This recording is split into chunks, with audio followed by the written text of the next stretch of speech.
அரசியல் நோக்கோடு செயல்படும் விஜய் அப்படின்ட்டு அண்ணன் வேல்முருகன் திருப்பி சொல்லியிருக்காங்க.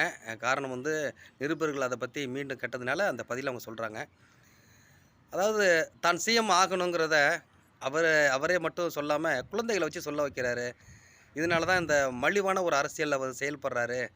ஒரு விளம்பர அரசியலுக்கு செயல்படுறாரு அப்படிங்கிறத அவர் கருத்தா பதிவு பண்றாரு. நாங்களும் தான் படிக்க வைக்கிறோம்.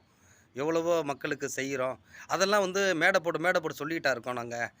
இத ஒரு ஒரு அரசியல்ல நாகரிகம் வேணும். ஒரு தியாகம் வேணும்.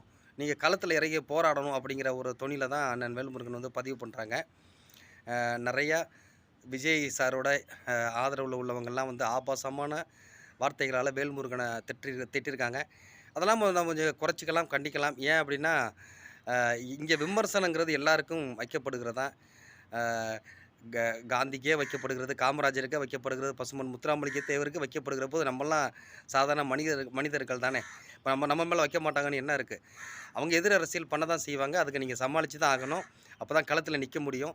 தயவு செய்து ஆபாசமான வார்த்தைகளை தனக்கு விமர்சனம் பண்றவங்களுக்கு மேல தெளிக்காதீங்க. அந்த வார்த்தைகள் திருப்பி நம்ம மேலயும் விழும்.